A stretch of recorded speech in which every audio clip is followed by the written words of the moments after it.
Bottle ಇಟ್ಟು ಏಕಾಂಗಿಯಾಗಿ ಪ್ರತಿಭಟನೆ ಮಾಡ್ತಾ ಇದ್ದಾರೆ. ದಯಾಮರಣ ನೀಡುವಂತೆ ತಹಶೀಲ್ದಾರ್ ಕಚೇರಿ ಮುಂದೆ ರೈತ ಪ್ರೊಟೆಸ್ಟ್ ಮಾಡ್ತಾ ಇದ್ದಾರೆ. ಅನ್ನದಾತನ ಏಕಾಂಗಿ ಹೋರಾಟ ಇದು. ದಯಾಮರಣ ಕೊಡಿ ನನಗೆ ಅಂತ ಚಿಕ್ಕಮಗಳೂರಿನ ಮೂಡಿಗೆರೆ ತಹಶೀಲ್ದಾರ್ ಕಚೇರಿ ಎದುರು ಈ ಪ್ರೊಟೆಸ್ಟ್ ನಡೀತಾ ಇದೆ. ರಸ್ತೆ ಅಗಲೀಕರಣದಿಂದ ಮನೆ ಜಮೀನು ಕಳೆದುಕೊಳ್ಳುವ ಆತಂಕ ಇದೆ. ಕನ್ನಾಪುರ ಗ್ರಾಮದ ರೈತ ಶ್ರೀನಿವಾಸ್ ಏನಿದ್ದಾರೆ, ಶ್ರೀನಿವಾಸ್ ಏಕಾಂಗಿಯಾಗಿ ಪ್ರತಿಭಟನೆ ಕೂತಿದ್ದಾರೆ. ನ್ಯಾಯ ಕೊಡಿ ಇಲ್ಲ ಸಾಯೋಕು ಬಿಡಿ ಅಂತ ಪ್ರೊಟೆಸ್ಟ್ ನಡೆಸ್ತಾ ಇದ್ದಾರೆ. ಅಂದರೆ ರಸ್ತೆ ಅಗಲೀಕರಣ ಆಗ್ತಾ ಇದೆ ಅಲ್ಲಿ ಅವರ ಪ್ರದೇಶದಲ್ಲಿ. ಅಲ್ಲಿ ಅವ್ರ ಮನೆ ಹೋಗುತ್ತೆ ಮತ್ತು ಜಮೀನು ಹೋಗುತ್ತೆ, ಅಲ್ಲೇ ರಸ್ತೆ ಆಗ್ತಾ ಇದೆ. ನೋಡಿ, ವಿಷದ ಬಾಟ್ಲು ಹಿಡ್ಕೊಂಡಿದ್ದಾರೆ, ಅಲ್ಲಿ ಕತ್ತಿ ಕೂಡ ತಂದಿದ್ದಾರೆ. ನಾನು ಪ್ರಾಣ ಇಲ್ಲೇ ಬಿಡ್ತೀನಿ ಅಂತ ಹೇಳಿ ಆಗ್ರಹಿಸ್ತಾ ಇದ್ದಾರೆ. ಹಗ್ಗ ಇದೆ, ನೇಣು ಹಾಕ್ಕೊಳ್ತೀನಿ ಅಂತ, ಕತ್ತಿ ಇದೆ, ನಾನೇ ಕತ್ತನ್ನು ಕುಯ್ಕೋತೀನಿ ಅಂತ, ವಿಷದ ಬಾಟ್ಲಿದೆ, ವಿಷ ಕುಡಿದು ಸಾಯ್ತೀನಿ ಅಂತ. ಅಂದರೆ ಈ ರೀತಿಯಾಗಿ ಸಾಯೋಕೆ ನನ್ನ ಬಿಟ್ಟುಬಿಡಿ, ಇಲ್ಲದೇ ಇದ್ದರೆ ದಯಾಮರಣ ಕೊಟ್ಟುಬಿಡಿ ಅಂತ ಹೇಳಿ ಪತ್ರ ಕೂಡ ಬರೆದಿದ್ದಾರೆ. ನೋಡ್ತಾ ಇದ್ದೀವಿ, ಶ್ರೀನಿವಾಸ್ ತಹಶೀಲ್ದಾರ್ ಕಚೇರಿ ಮುಂದೆ ಏಕಾಂಗಿಯಾಗಿ ಧರಣಿಯನ್ನು ಕೂತಿದ್ದಾರೆ. ಅವರ ಬೇಡಿಕೆ ಇಷ್ಟೇ, ರಸ್ತೆ ಅಗಲೀಕರಣ ಏನಾಗ್ತಾ ಇದೆ, ಅಗಲೀಕರಣ ಆಯಿತು ಅಂತ ಹೇಳಿದ್ರೆ ನನ್ನ ಮನೆ ಹೋಗುತ್ತೆ, ನನ್ನ ಜಮೀನು ಹೋಗುತ್ತೆ, ನನಗೆ ಮುಂದೆ ಆಧಾರ ಇಲ್ದಂಗೆ ಆಗುತ್ತೆ, ನಾನು ಬೀದಿಗೆ ಬರ್ತೀನಿ. ಹಾಗಾಗಿ ತಹಶೀಲ್ದಾರ್ ಅವರು ರಸ್ತೆ ಅಗಲೀಕರಣಕ್ಕೆ ಎಲ್ಲಿ ಅವಕಾಶವನ್ನು ಕೊಡಬಾರ್ದು, ಪರ್ಯಾಯವಾದಂಥ ವ್ಯವಸ್ಥೆಯನ್ನು ಮಾಡಿಕೊಡಬೇಕು ಅಂಥೇಳಿ ರೈತ ಶ್ರೀನಿವಾಸ್ ಈಗ ಒತ್ತಾಯವನ್ನು ಮಾಡ್ತಾ ಇದ್ದಾರೆ. ನ್ಯಾಯ ಕೊಡಿ, ಇಲ್ಲಾಂದರೆ ನನ್ನ ಸಾಯೋಕೆ ಬಿಡಿ ಅಂಥೇಳಿ ಒತ್ತಾಯವನ್ನು ಮಾಡ್ತಾ ಇದ್ದಾರೆ. ಇಲ್ಲಿವರೆಗೂ ಯಾವೊಬ್ಬ ಅಧಿಕಾರಿ ಕೂಡ ಶ್ರೀನಿವಾಸ್ ಅವರ ನೋವನ್ನು, ಸಮಸ್ಯೆಯನ್ನು ಕೇಳೋಕೆ ಬಂದಿಲ್ಲ. ಯಾಕಂದರೆ ಬೇಜವಾಬ್ದಾರಿ, ಒಬ್ಬರೇ ಬಂದಿದ್ದಾನೆ, ಹೋರಾಟ ಮಾಡ್ಕೊಂಡು ಹೋಗ್ತಾನೆ, ಈ ಥರದ ನಿರ್ಲಕ್ಷ್ಯದ ಪರಮಾವಧಿಯಲ್ಲಿ ಅಧಿಕಾರಿಗಳಿದ್ದಾರೆ.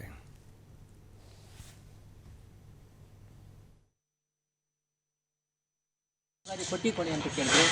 3 ತಿಂಗಳಾಯ್ತು, ಇವತ್ತು ಕೊಟ್ಟಿಲ್ಲ. ಯಾರಲ್ಲಿ ಮಾಹಿತಿ ಹಕ್ಕಲ್ಲಿ ಲೋಕ ಅದಾಲತ್ತಿಗೆ PWR ಮೇಲೆ ನಾವು ಅರ್ಜಿ ಕೊಟ್ಟಾಗ ಇಂಜಿನಿಯರ್ ಬೇರೆ ಹಾಕಿರೋದು. ನಿಮಗೆ ಯಾವುದೇ ದಾಖಲೆಗಳಿಂದ ನಮ್ಮನ್ನು ಪ್ರಶ್ನೆ ಮಾಡಬೇಡಿ, ನಿಮಗೇನು ಹೊಕ್ಕಿಲ್ಲ ಅಂತ ಹೇಳ್ತಾರೆ.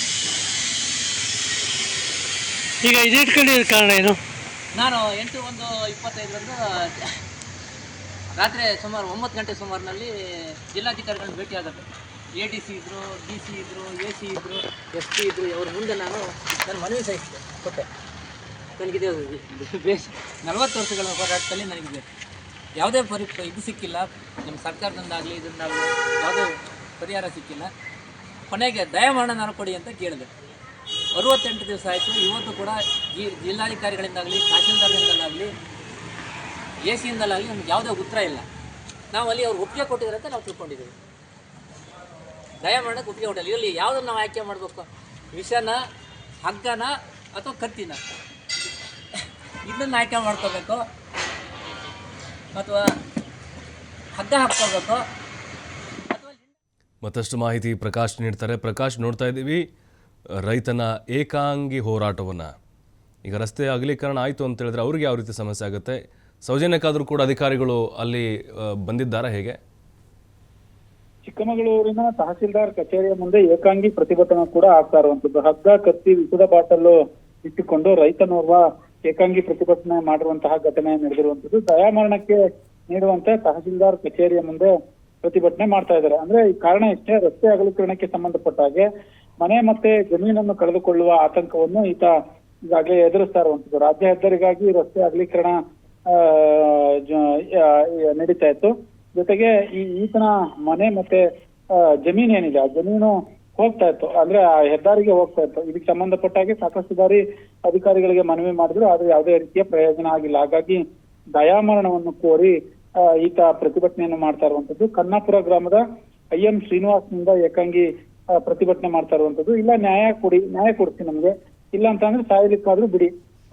ಏನು ಮೂಡಿಗೆರೆ ತಹಸೀಲ್ದಾರ್ ಕಚೇರಿಯಲ್ಲಿ ವಿಷದ ಬಾಟಲ್ ಅನ್ನು ಹಿಡಿದು ಪ್ರತಿಭಟನೆಯನ್ನು ಕೂಡ ಮಾಡಿರುವಂತಹ ಘಟನೆ ನಡೆದಿರುವಂತದ್ದು. 50 ಅಡಿ ಅಗಲೀಕರಣ ಮಾಡುವುದಾಗಿ ಮುಂಚೆ ಅಧಿಕಾರಿಗಳು ನೋಟಿಸ್ ಕೊಟ್ಟಿದ್ರು.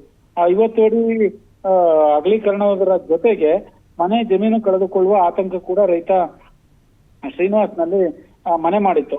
ಇದಕ್ಕೆ ಸಂಬಂಧಪಟ್ಟ ಹಾಗೆ ಅಧಿಕಾರಿಗಳ ಗಮನಕ್ಕೆ ತಂದು ಯಾವುದೇ ಪ್ರಯೋಜನ ಆಗಿರಲಿಲ್ಲ.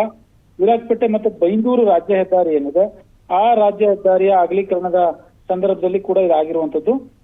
ಒಟ್ಟಾರೆ ಮೂಡಿಗೆರೆ ಪೊಲೀಸರಿಂದ ಹಗ್ಗ, ಕತ್ತಿ ಮತ್ತು ವಿಷದ ಬಾಟಲಿಯನ್ನು ಈಗಾಗಲೇ ವಶಕ್ಕೆ ಪಡೆದಿರುವಂತದ್ದು. ಪ್ರಭು, ಥ್ಯಾಂಕ್ ಯು ಪ್ರಕಾಶ್ ಮಾಹಿತಿಗಾಗಿ. ಕುಡಿಬೇಕಾಗ ಗೊತ್ತಿಲ್ಲ ನಮ್ಗೆ ಈಗ. ಅದು ಯಾರ ಹತ್ರ ಸಾಲ ಇಸ್ಕೊಂಬಂದ್ರೆ ನಮ್ಮ ಹತ್ರ ಅಷ್ಟು ದುಸ್ಥಿತಿಲಿದೆ ನಾವು ಈಗ. ಯಾರೋ ಪ್ಲ್ಯಾಂಟ್ ಹತ್ರ ಇಸ್ಕೊಂಬಂದ್ರದು. ತಹಸೀಲ್ದಾರನ್ನ ಕೇಳಿದ್ರೆ ಹೇಳ್ತಾರೆ ನನಗೂ ಇಸ್ಕೊಂಡು ಯಾರು ಸರ್ ಬಾಸ್ ಸರ್ವೆಯಲ್ಲಿ ಹಾಕಿ ಅಂತ ಕೇಳಿದರೆ ADLRೇ ಬಾಸು ಅಂತಾರೆ.